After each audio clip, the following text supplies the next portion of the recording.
નમસ્કાર, સ્વાગત છે આપનું લોકમંચમાં। નારી શક્તિ જે બિલ છે ને એને લઈને જે હંગામો ક્યાંક જોવા મળ્યો અને ખાસ તો આ બિલ પાસ થશે કે કેમ, સંસદમાં વિશેષ સત્ર બોલાવવામાં આવ્યું। વિશેષ સત્રમાં ઘણી બધી ચર્ચાઓ આ સત્ર દરમિયાન થઈ અને આખરે જે 326 એટલે કે 2/3 જે બહુમતીની જરૂર હતી, 326 મતોની જરૂર હતી। વોટિંગ 489 489નું થયું, એમાં 298 જે સમર્થનમાં મત પડ્યા, પણ 230 જે સભ્યોએ વિરુદ્ધ મતદાન કર્યું એને લઈને આ બિલ પાસ નથી થયું।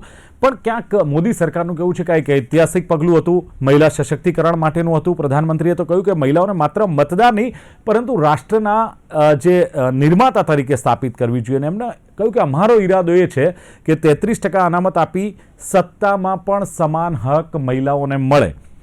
પ્રધાનમંત્રીએ ત્યાં સુધી કહ્યું કે દેશના વિકાસમાં મહિલાઓ હવે માત્ર લાભાર્થી નહીં પરંતુ માર્ગદર્શક બને એવી અમારી ઈચ્છા છે, અને 33% અનામત દ્વારા નીતિ ઘડતરમાં મહિલાઓનો જે પ્રભાવ છે એ ક્યાંક સીધો વધશે। સાથે જ પ્રધાનમંત્રીએ એમ પણ કહ્યું કે વિપક્ષ બધો જ શ્રેય લઈ લે પરંતુ મહિલાઓને તેમનો હક મળવો જોઈએ, અને આ મહિલાઓ પર અહેસાન નથી પરંતુ એમનો હક તેમને પરત કરવાની અમારી ફરજ છે। ત્યારે વિપક્ષે જે બીજી તરફ આની જે મહિલા બિલ હતું એને લઈને વિપક્ષે દાવો કર્યો કે સરકારના ઈરાદા ક્યાંક વિશ્વસનીય નથી। વિપક્ષનું કહેવું છે કે અમે સમર્થન ચોક્કસ આપીએ છીએ, પણ મહિલા સશક્તિકરણ કરતાં આગામી ચૂંટણી જીતવાનો આ પેંતરો છે એવું વિપક્ષનું કહેવું છે। કોંગ્રેસનું કહેવું છે આ બિલ SC ST અને OBC વિરુદ્ધ છે અને તેમના અધિકાર છીનવી લેવાનો એજન્ડા છે, આ કોંગ્રેસે કહ્યું છે। સાથે રાહુલ ગાંધીએ કહ્યું કે બિલનો મહિલા સશક્તિકરણ સાથે કોઈ જ સંબંધ નથી, સત્તા કબજે કરવાના આ એકમાત્ર પ્રયાસ છે અને બિલ રાષ્ટ્ર વિરોધી છે। રાહુલ ગાંધીએ કહ્યું છે અમે સરકારને આ કરવા દઈશું નહીં। સાથે જ મહિલા અનામત એક કપટ છે જેની આડમાં સીમાંકનનો અમલનો પેંતરો છે, અને શું સવાલ એ થાય છે કે આ બિલ હવે પારિત નથી થયું તો એને લઈને હવે કયા પ્રકારની રાજકીય અસરો જોવા મળશે, સામાજિક અસરો જોવા મળશે, એટલે ચર્ચા કરવી છે કે નારી શક્તિ જે છે બિલ એમાં શ્રેયની રાજનીતિ છે કે સત્તાની ભાગીદારી। ચર્ચા કરવા માટે મારી સાથે ઉપસ્થિત છે ભારતીય જનતા પાર્ટીના નેતા ભાવનાબેન દવે ઉપસ્થિત છે। ભાવનાબેન, સ્વાગત છે આપનું લોકમંચમાં। સાથે જ કોંગ્રેસના પ્રવક્તા તરીકે ડોલીબેન દવે છે। ડોલીબેન, આપનું પણ સ્વાગત। અને એક સામાજિક કાર્યકર તરીકે મીનાક્ષીબેન જોશી છે। મીનાક્ષીબેન, આપનું પણ સ્વાગત છે। જી ભાવનાબેન, આખી સંસદની ચર્ચા આપે પણ સાંભળી હશે। હવે બિલ જે છે પારિત નથી થયું, 230 સભ્યોએ વિરુદ્ધ મતદાન કર્યું, 298એ સમર્થન આપ્યું, હાલાકી 326ની જરૂર હતી, શક્ય નથી બન્યું। એક આક્ષેપ એ થઈ રહ્યો છે કે ભારતીય જનતા પાર્ટી પણ ક્યાંક ઈચ્છતી હતી કે આ બિલ પાસ ન થાય અને માત્ર એક રાજકીય એજન્ડા બનીને રહે, આવો વિપક્ષનો પણ એક આક્ષેપ છે। કઈ રીતે આ આક્ષેપને ફગાવશો?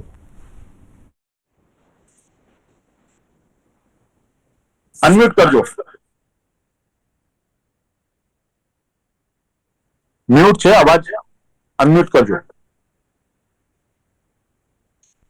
આજે કોંગ્રેસ દ્વારા આ બિલને પાડવા માટેની જે ભાગીદારી થઈ વિપક્ષો દ્વારા એ એક બહુ જ કમનસીબ ઘટના છે, અને આ કમનસીબ ઘટનાથી દેશની મહિલાઓ ખૂબ જ દુખી થઈ છે। મારે આ ગઈકાલે જયારે ચર્ચા ચાલુ થઈ ત્યારે બહેનો આનંદમાં હતી કે ચલો હવે આપણને રાજકીય રીતે, સામાજિક રીતે, આર્થિક રીતે, બધી જ રીતે એક સરસ સમાનતાનો હક મળશે, અને આજે એ આશા ઉપર પાણી ફરી વળ્યું છે, અને પાણી ફેરવનાર અગર જો કોઈ હોય તો કોંગ્રેસ છે। મારે અહીંયા કહેવું પડે કે 1900 આપણે જાણીએ છીએ કે 1976 થી 2026 સુધી આ 50 વર્ષની અંદર જે રીતે જનસંખ્યામાં વધારો થયો છે એના માટે સીમાંકન પણ એટલું જ જરૂરી હતું। તમને એમ થશે કે આ અચાનક કેમ લાવવામાં આવ્યું બિલ અચાનક લાવવામાં આવ્યું નથી। બિલ એ 23માં મહિલા વંદના જે અધિનિયમ જે બહાર પાડ્યો, મહિલા શક્તિ વંદના અધિનિયમ, એ અધિનિયમ 23માં તો પસાર થઈ ગયો હતો। હવે લાવવા માટે એટલા માટે કે કેટલીક ટેકનિકલ બાબતો હતી, અને ટેકનિકલ બાબતોની અંદર કોંગ્રેસ દ્વારા જ આ જે સીમાંકન છે એને ફ્રીઝ કરવામાં આવેલું। 1972માં તત્કાલીન પ્રધાનમંત્રી બેન ઇન્દિરાબેન ગાંધી એને 525 થી 545 સીટ કરી, પરંતુ પછી એને ફ્રીઝ કરી દેવામાં આવ્યું કે હવે વધારવામાં આવશે નહીં, અને આ 1976માં 42માં સંશોધન દ્વારા સીમાંકન માટે પ્રતિબંધ લગાવી દીધો ઇન્દિરા ગાંધીએ। અને એટલા માટે ઘણા લાંબા સમયથી આ વિષય હતો, કારણ કે કેટલા રાજ્યમાં કેટલા સંસદ ક્ષેત્રની અંદર 10 લાખ મતદાર હોય, કેટલાકમાં 29 હોય. એરિયાની દ્રષ્ટિએ, વસ્તીની દ્રષ્ટિએ, ભૌગોલિક દ્રષ્ટિએ ખૂબ જ અનિયમિતતા હતી અને કોઈમાં વધારે કોઈમાં ઓછા, એટલે સાંસદો પહોંચી નહોતા શકતા. આજે જનસંખ્યા વધી 29 લાખ મતદારો હોય, સાંસદ જઈને કોને મળી શકે, કોને ન્યાય આપી શકે? એટલે જનતાને ન્યાય આપવા માટે સીટો વધારી. જે મૂળ સીટો હતી એને આપણે ઘટાડી નથી, પણ આપણે એમાં જાણીએ છીએ કે 850 જેટલી સીટ કરવામાં આવી, જેથી કરીને મૂળ સીટો પણ ચાલુ રહે અને ઉમેરીને નવી સીટો આપણે 850 કરી.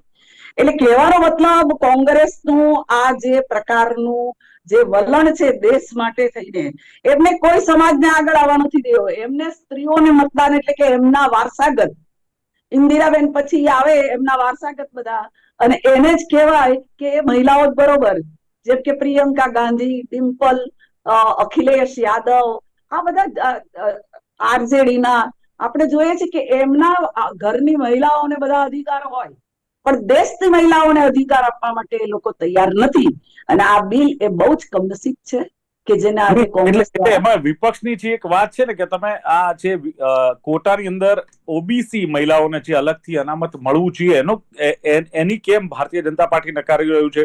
શું એના વિના આ તમે મહિલાઓની વાત કરો છો તો મહિલાઓની સમાનતા કે સામાજિક જે ન્યાયની વાત કરો છો એ સિદ્ધાંત અધૂરો ના રહે, ભાવનાબેન? ના, એવું બિલકુલ નથી. જયારે આટલી સીટો વધારી, એ 543 જે સીટો છે પહેલાની, એમાં તો જે અનામત હતી એ તો એમને એમ જ અકબંધ રાખવામાં આવી છે. આ વધારાની સીટો છે અને એની અંદર પણ જયારે જાતિ ગણના થાય ત્યારે એની અંદર આપણે જોઈએ છે જાતિ ગણનાને હજી થોડો સમય તો લાગશે જ, પરંતુ એ છતાં એમાં ન્યાય આપવા માટે નો એક અલગ એ રાખેલો છે ક્રાઇટેરિયા કે જેને કારણે એ લોકોને ન્યાય આપી શકાય. પરંતુ આજે દેશની બધી જ મહિલાઓ ઓબીસી હોય, આપ તો જાણો છો કે ઓબીસી નો જે કાનૂની રીતે સ્વીકાર તો મોદી સાહેબે કરાવ્યો. ઓબીસી માટે તો કોંગ્રેસને બિલકુલ નફરત હતી અને એ નફરતના કારણે આજે આપણે જોઈએ છીએ કે ઓબીસી ન આવે એના માટે થઈને આજે એને આ બિલને પાડી દીધું છે. અને ઓબીસી માટે આપણે જોયું કે ખાલી આયોગ બનાવ્યું પણ એને કાનૂની અધિકાર નહોતો આપ્યો. એ અધિકાર માનનીય નરેન્દ્રભાઈ મોદીજીએ આપ્યો છે અને આજે કોંગ્રેસના ચરિત્ર ઉજાગર થઈ ગયું કે કોંગ્રેસ દેશ માટે, સમાજ માટે, દેશ હિત માટે કામ કરવા નથી માંગતી. આપણે જાણ્યું, સાંભળ્યું રાહુલજીના વક્તવ્યની અંદર એણે મેજિશિયનની વાત કરી, જાદુગરની વાત કરી, બરાબર? હવે મારું કહેવાનું એમ છે કે એમણે બધાને ઓપરેશન સિંદૂરને પણ એમણે વગોવ્યું. એટલું જ નહીં, આપણા જે અલગ અલગ જે થયા બાલાકોટની અંદર સર્જિકલ સ્ટ્રાઇક સ્ટ્રાઇક કરી, એ બાલાકોટને પણ એમણે વખોડી, ઓપરેશન સિંદૂરને પણ એમણે વખોડ્યું. એમના માટે તો એ જ બરોબર છે, સારા છે. સૈન્યને પણ એમણે કોઈ મહત્તા આપી નથી. ચલો ડોલીબેન ને પૂછું. ડોલીબેન, જે પ્રમાણે ભાવનાબેને કહ્યું કે વિપક્ષ દ્વારા જે ભાગીદારી થઈ અથવા જે કોઈ અત્યારે આ જે પરિસ્થિતિ જોવા મળી અને બિલ પારિત ન થઈ શક્યું, શું કારણ અને કેમ વિરોધ? ડોલીબેન, પહેલી તો વાત એ કે આ બિલ મહિલા માટે હતું જ નહીં. મહિલાઓના સશક્તિકરણ સાથે તેનો કોઈ સીધો સંબંધ જ નહોતો. મહિલા માટે અલગ બિલ પહેલેથી જ 2023માં પસાર થયું હતું, પરંતુ સરકાર તરફથી એવું કહેવામાં આવ્યું હતું કે એનો અમલ 10 વર્ષ પછી થશે. એ સાચું બિલ હતું. અત્યારે જે વાત થઈ રહી છે, અત્યારે જે મહિલા અનામતની વાત થઈ રહી છે, એ કંઈક અલગ જ છે. એવું લાગે છે કે મહિલાઓના નામે રાજકીય નકશો બદલવાનો પ્રયાસ થઈ રહ્યો છે. મહિલાઓને આગળ રાખીને બીજી રાજકીય યોજનાઓ અમલમાં મૂકી રહ્યા છે. એ શરમજનક કહેવાય. દેશની અડધી આબાદી પાછળ છુપાઈને મહિલા અનામતની આડમાં એને ઢાલ બનાવીને અત્યારે ભાજપના લોકો ભાગલા પાડવામાં લાગી ગયા. બીજું, મોદીજી મહિલા અત્યારે તાજી જ વાત કરી રહી છું કે 2 દિવસથી 48 કલાકથી સંસદમાં મહિલા અનામતની વાત થઈ રહી છે. એ દરમિયાન આપણે સંસદમાં બીજેપીના એમપી ડિગ્રી દુબે બળાત્કારી હત્યા ભાજપના ધારાસભ્ય કુલદીપ સેંગરનો બચાવ કર્યો. બીજી બાજુ મંત્રી મનસુખ માંડવીયાના કાર્યક્રમમાં દિલ્હી યુનિવર્સિટીની વિદ્યાર્થીને સ્ટેજ પરથી દૂર કરવામાં આવી કારણ કે એને સ્લીવલેસ ટોપ પહેર્યું હતું. હવે આ લોકો મહિલા સશક્તિકરણની વાત કરે છે. જે મહિલાને સન્માન જ નથી આપતા એ લોકો મહિલા સશક્તિકરણની વાત. બીજું, અને સચ્ચાઈ એ છે કે જો મોદીજી આ ઈચ્છે એ મુજબ આ બિલ પાસ થઈ જાય તો ઉત્તર પૂર્વના, સાઉથના અને નાના નાના રાજ્યોને અન્યાય થાય. એમનું સીમાંકન, એમનું પ્રતિનિધિત્વ ઓછું થઈ જાય. એમને નાના રાજ્યોને ભયંકર નુકસાન થાય. આ એન્ટી નેશનલ એક્ટિવિટી કહેવાય. મહિલા સશક્તિકરણની વાત ચાલતી હોય તો ડોલીબેન, મહિલાને સત્તાની પણ બેઠકની સત્તા પણ આપતા શીખો.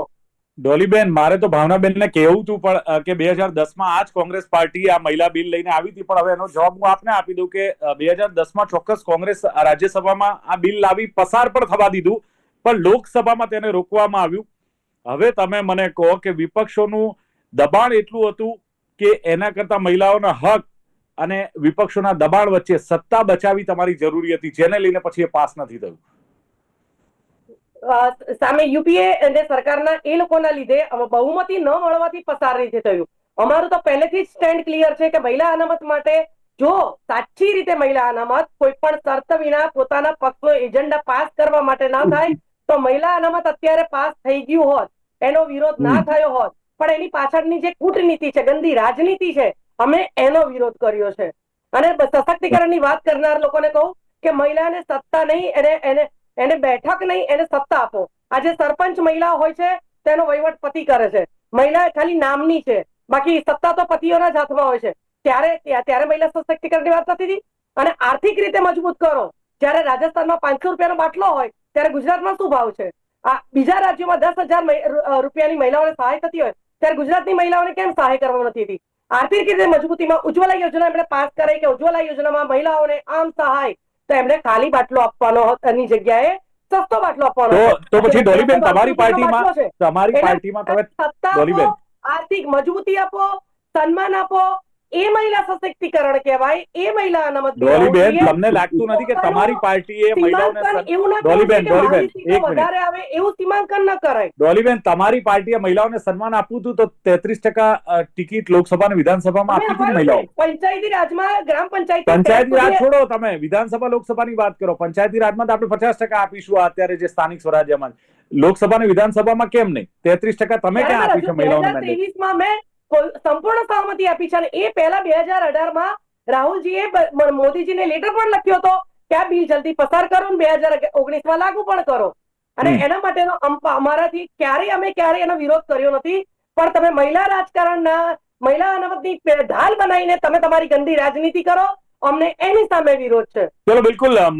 જે પ્રમાણે મીનાક્ષીબેન બંને પાર્ટીઓ છે કહી રહી છે કે ભારતીય જનતા પાર્ટીનું કહેવું એમ છે કે ભાઈ મહિલાઓ અત્યારે દુખી છે અને ક્યાંક બહેનો જે આનંદમાં હતી એ ક્યાંક આનંદ છીનવાઈ ગયો છે. ને ડોલીબેને કહ્યું એમ કે 10 વર્ષ પછી અમલની ક્યાંક વાત હતી, 2023માં જ પસાર થઈ ગયું હતું.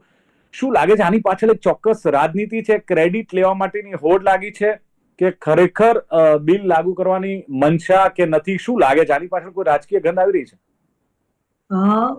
વાત એવી છે દિલીપભાઈ કે એક તો સમય, ખાસ કરીને સંસદનું ખાસ સત્ર બોલાવવામાં આવ્યું. એ સમય છે કે 5 રાજ્યોની ચૂંટણીઓ દેશમાં ચાલી રહી છે અને મહિલા મતદારો હવે મોટી સંખ્યામાં હોય છે એ આપણે જાણીએ છીએ. એટલે વિવિધ યોજનાઓ પણ એમના માટે બધા રાજ્યો જાહેર કરતા હોય છે.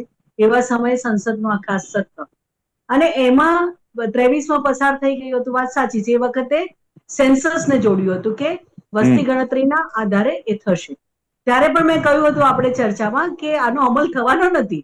વસ્તી ગણતરી થશે પછી લોકસભાની ચૂંટણીમાં એનો અમલ થશે. એટલે કે 2029માં આનો અમલ થવાનો છે. હવે આમાં વિશેષ જોડવામાં આવ્યું ડિલિમિટેશન, એટલે કે સીમાંકનને. એની સાથે યુનિયન ટેરિટરી લોઝને જોડવામાં આવ્યા. એટલે એના એમેન્ડમેન્ટ બિલને એમેન્ડમેન્ટ કરવામાં આવ્યું. એટલે આ બિલ છે તો ઓરિજિનલ બિલ નથી, એમેન્ડમેન્ટનું બિલ છે. અને કોન્સ્ટિટ્યુશનલ એમેન્ડમેન્ટ છે, કારણ કે એમાં ડિલિમિટેશનની વાત છે.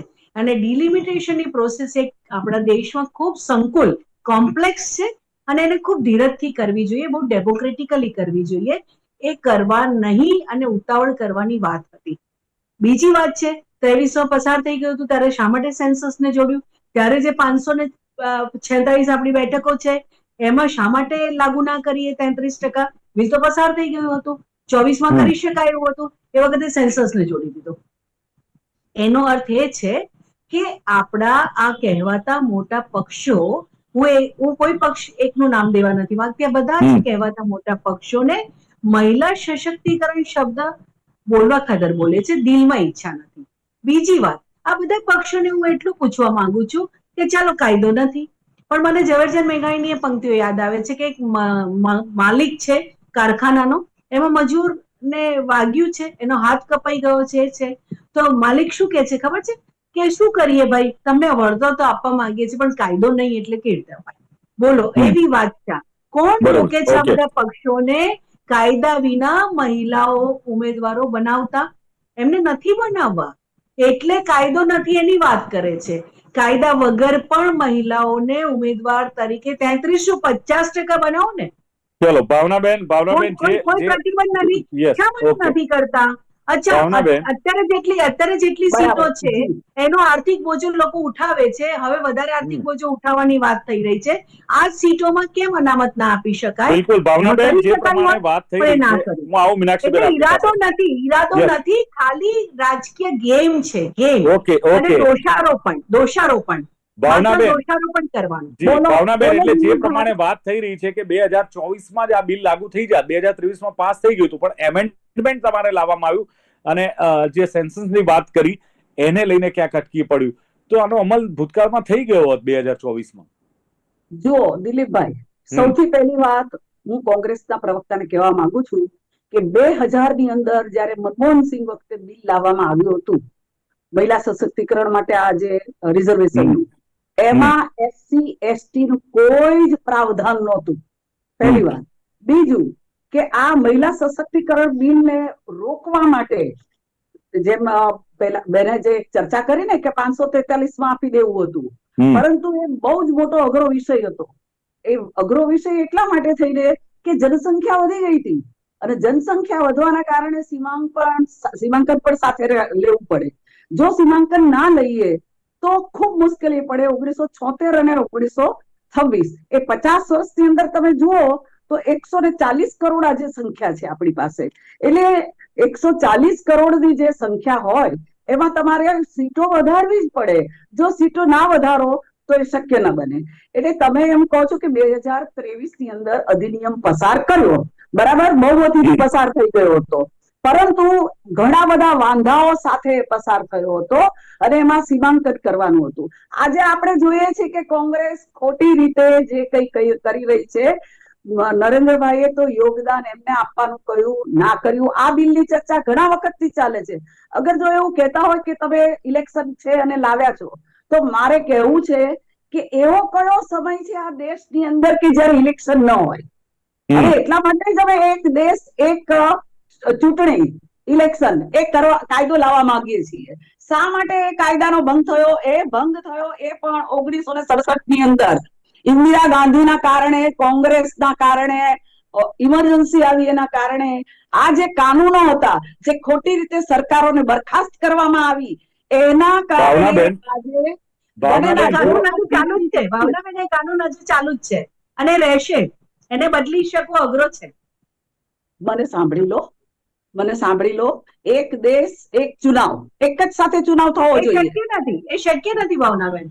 જો કોઈ પણ વાત શક્ય નથી. આ સ્ત્રી મહિલા સશક્તિકરણ માટેનો આ કાનૂન જે રદ થયો એ પણ કેટલીક માનસિકતાઓના કારણે 2023માં પાસ થઈ ગયો હતો. 2023માં 24માં કેમ ના કર્યો? સવાલ છે, 2024માં કેમ ના કર્યો? મને જરા બોલી લેવા દેજો મીનાક્ષીબેન. એ શક્ય જ ના બને. તમે 29 લાખ 30 લાખ એવું હતું જ નહીં. મીનાક્ષીબેન પ્લીઝ મને સાંભળો, પહેલા સાંભળો પછી તમારી દલીલ કરો. 29-30 લાખ જેટલા મતદારો હોય, એક સાંસદ કેવી રીતે એ લોકોને પહોંચી વળે? તમારો જે 1976 અને 26 કેટલો કાર્યકાળ છે. આજે તમે જુઓ તો દેશની અંદર સુધારા કરવા માટે કેટલા બજેટમાં પણ વધારો થાય છે. આ ધ્યાનમાં હોવું જોઈએ. બીજું કે 2014માં સરકાર આવી હતી ત્યારે કરી શક્યા હોત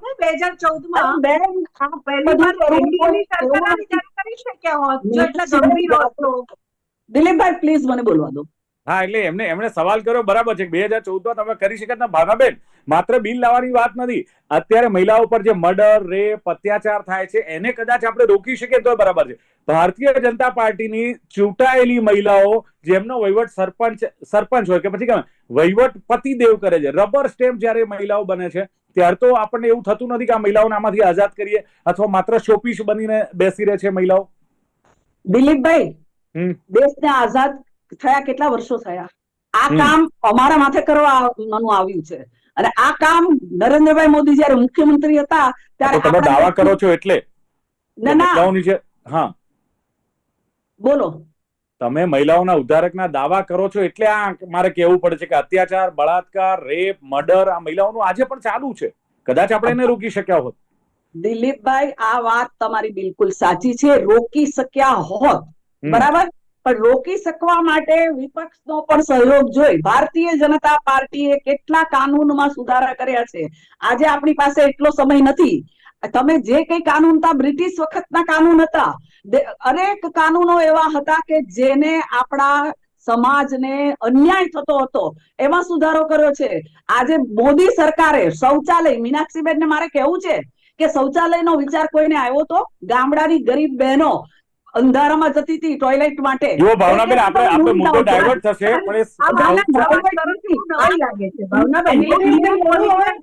આ ઇલેક્શન માટેનો અમારો કોઈ ઈરાદો નહોતો. ઓકે. ડોલીબેન, સત્યથી ઉજાગર કરી શકું? જી બોલો ડોલીબેન. આપની પ્રતિષ્ઠિત ચેનલના માધ્યમથી અત્યારે જે લોકો, ભાજપના લોકો, આ મહિલા કે ભાજપની મહિલાઓ જે કાગારોળ મચાવી દેશે કે વિપક્ષે બિલ પાસ ના થવા દીધું, અમે દુઃખી થઈ ગયા, એમને હું સચ્ચાઈ જણાવવા માંગુ છું કે નીતિ ને નિયતિમાં એક મિનિટ, હું તમારી વચ્ચે નથી બોલી ભાવનાબેન, હું જી, એક જ ડોલીબેન. નથી બોલ્યો, શાંતિથી બેઠી હતી. બિલકુલ બોલો તમે. બોલો ડોલીબેન, બોલો. કારણ કે હવે તો તમારે ડરવું પડશે. તેનું બોલો. કરવું પડશે. તમારી નીતિ ને નિયતિમાં ખોટ છે, સાંભળવા. તમે તમારી સેકન્ડો પૂરી કરી, મને બોલવા દો. તમે નથી ડોલીબેન, બોલવા દેતા, ઝડપથી. હા, સમય ઓછો છે, એ પ્લીઝ. લોકો સત્યથી ઉજાગર ના થાય. ડોલીબેન, પ્લીઝ. હા, 1981માં રાજીવ ગાંધીએ જયારે પંચાયતી રાજમાં મહિલા આરક્ષણની વાત કરી હતી ત્યારે તેનો પૂરજોશમાં વિરોધ કરનાર હતા લાલકૃષ્ણ અડવાણી, અટલ બિહારી વાજપેયી, જસવંતસિંહજી અને રાજ જેઠમલાણી. એટલે તેમ છતાં કોંગ્રેસે 73મો બંધારણીય સુધારા એક્ટ, 74મો બંધારણીય એક્ટ લાવ્યા હતા. હવે આજની તારીખની વાત કરીએ, વિરોધ મહિલા અનામતનો નથી થયો, પણ એના બે નિયમને ગંદી રાજનીતિનો વિરોધ થયો છે. ફરી રિપીટ કરું છું હું કે અત્યારે જે વાત થઈ રહી છે, એમને મહિલાઓના નામે રાજકીય નકશો બદલાવવાનો પ્રયાસ કરી અને મહિલાઓને આગળ રાખી બીજી રાજકીય યોજના અમલમાં મૂકે છે. મહિલા અનામતના નેજા હેઠળ પોતાની સીટ વધે એવું પોતાની મરજી મુજબ સીમાંકન કરીને અમુક રાજ્યોની તાકાત ઓછી કરીને લોકશાહીની ધજ્જિયા ઉડાવીને આગામી આવતી ચૂંટણી માટે વચ્ચે ના બોલતા, તો આગામી આવતી ચૂંટણી માટે પોતાની પાર્ટી માટે નકશો તૈયાર કરે એનો વિરોધ છે. અને મહિલા અનામત બિલની મોટી વાતો પાછળ મોટી સંખ્યામાં રહેલ ઓબીસી વર્ગનો હક છીનવવાની ચાલાકી છે. આ બે મુદ્દા ધ્યાનમાં રાખજો. મહિલા અનામતનો ચલો બંને ઓકે ડોલીબેન. મીનાક્ષીબેન, આખરે શોર્ટમાં હું જવાબ માંગુ કે જે પ્રમાણે રાજકીય ભાગીદારી તો ઠીક છે, અથવા રાજકીય લાભનું તો ઠીક છે, પણ મહિલાઓની સુરક્ષાનું શું આજની નારી સુરક્ષિત છે? શું આજના રાજકીય પક્ષોને એની સુરક્ષાની પડી છે? શું કહેશો શોર્ટમાં? ના, જરાય કોઈ મોટા રાજકીય પક્ષોને લોકોની છે કે ખાસ કરીને બહેનોની સુરક્ષાની કોઈ પડી નથી. કોઈ એને માટે કામ કરવા માંગતું નથી. અને જે રીતે કુરિવાજો, જૂની અંધશ્રદ્ધાઓ, અંધવિશ્વાસો બહેનો પર ફરી થોપવામાં આવી રહ્યા છે પરંપરાને નામે, ભારતીય સંસ્કૃતિને નામે, એની વિરુદ્ધ કોઈ સમાજ સુધારા માટે પણ બોલવા નથી માંગતું. છેલ્લું ઉદાહરણ એ છે કે ગુજરાતમાં મેરેજ રજીસ્ટ્રેશન એક્ટના રૂલ્સ રેગ્યુલેશનમાં ફેરફાર કરીને દીકરીઓને લગ્ન માટે મા બાપની મંજૂરી ફરજિયાત કરી દીધી. આ બતાવે છે કે બહેનોની સ્વતંત્રતા કોઈ પક્ષ ઈચ્છતું નથી, કોઈને પણ પસંદ નથી. બહેનોની સ્વતંત્રતાનો સૌને ડર લાગે છે. સ્વતંત્ર નારી, સમાનતાની માંગણી કરનારી અને પોતાના અધિકાર માટે લડનારી બહેનો કોઈને પસંદ નથી. એ સાફ વાત છે. એ ગુજરાત હોય કે પછી દેશ હોય, કોઈને પસંદ નથી. એ બહુ સાફ વાત છે. ચલો, બિલકુલ. એટલે જે પ્રમાણે હવે આ બિલ તો પસાર નથી થયું, પણ ભાવનાબેને કહ્યું એમ કે વિપક્ષો દ્વારા ક્યાંક જે આ ભાગીદારી થઈ ટીપ છે અને ખાસ એમણે કહ્યું કે મહિલાઓ છે અત્યાર સુધી એમ વિચારતી હતી કે આ બિલ પાસ થઈ જાય અને ક્યાંક મહિલાઓ સશક્ત બને, સત્તામાં ભાગીદાર બને. એ મહિલાઓ દુઃખી છે અને આશા પર પાણી ફરી વળ્યું છે. એના માટે જવાબદાર કોંગ્રેસ છે. ભાવનાબેને એ પણ કહ્યું કે જનસંખ્યામાં વધારો થયો એટલે સીમાંકન ક્યાંક જરૂરી છે. જી ઝડપથી પ્લીઝ, મારી પાસે સમય નથી, પ્લીઝ. હા, મા બાપની રજા લેવી જ જોઈએ. મા બાપની વિરુદ્ધ કામ પુખ્તવયની વ્યક્તિ લેવાની જ ના હોય. આ દેશના બંધારણે બધા જ પુખ્તવયના પુરુષોને અધિકાર આપ્યો છે. ચલો એ થોડો સામાજિક મુદ્દો થઈ જાય છે, એના પર ચર્ચા કરીશું. ચાલુ સંસદમાં દિલીપભાઈ, ચાલુ સંસદમાં સાંસદ MP જે ડિગ્રી દુબે બળાત્કારી હત્યારાનો હા હા ડોલીબેન, આપે રિપીટ કર્યું પણ મારી પાસે સમય નથી. હવે આપણે આ ચર્ચાને લાંબુ કરીએ. In short Bhavnaben 1 minute. હવે સવાલ એ છે કે જે પ્રમાણે ડોલીબેને કહ્યું કે મહિલાઓના નામે ક્યાંક રાજકીય રમત રમાય છે. 10 વર્ષ પછી અમલની વાત થઈ હતી. 2023માં ડોલીબેનનું કહેવું છે કે આ બિલ પસાર થઈ ગયું હતું પણ મનસા નથી અને કૂટનીતિનો ક્યાંક વિરોધ કર્યો છે. પંચાયતી રાજની એમણે વાત કરી કે રાજીવ ગાંધી લાવ્યા ત્યારે પણ અડવાણીજી અને વાજપેયીજીએ તેનો વિરોધ કર્યો હતો. મીનાક્ષીબેને કહ્યું એમ કે સંસદનું સત્ર બોલાવ્યું, 5 રાજ્યોની ચૂંટણી આવી રહી છે અને ત્યાં જ ક્યાંક ખબર પડી જાય. પણ વસ્તી ગણતરી ઉપરાંત સીમાંકનનો મામલો એમણે કહ્યું કે લાવ્યું અને આ બિલ છે એ ઓરિજિનલ બિલ નથી, એમેન્ડમેન્ટ છે. મીનાક્ષીબેનનું કહેવું છે રાજકીય પાર્ટીઓ માત્ર વાતો કરે છે, દિલથી મહિલાઓની સુરક્ષા માટે કે ઉદ્ધાર માટે કોઈ પાર્ટીઓ તૈયાર નથી. એમણે બંને પાર્ટીને કહ્યું છે 33 નહીં, તમે 50% અનામત આપો. મીનાક્ષીબેન કહી રહ્યા છે પણ શું આજની મહિલા પોતે સ્વતંત્ર છે? આવા સવાલો પણ ઉઠી રહ્યા છે. આજની મહિલા સુરક્ષિત છે કે કેમ, કે માત્ર એમના નામે રાજકીય રમત રમાય છે? ચર્ચાનું સમાપન કરીએ છીએ અને ચર્ચામાં ભાગ લેવા બદલ ડોલીબેન દવે, ભાવનાબેન દવે અને મીનાક્ષીબેન જોશી ત્રણે જોડા ખૂબ ખૂબ આભાર. Thank you very much. Thank you. તો દર્શક મિત્રો, લોકમંચ કાર્યક્રમમાં હતી આજની વાત નારી શક્તિ, શ્રેયની રાજનીતિ છે કે સત્તાની ભાગીદારીની વાત. ફરી મળીશું એક નવી ચર્ચા સાથે. જોતા રહો ગુજરાત ન્યૂઝ. નમસ્કાર.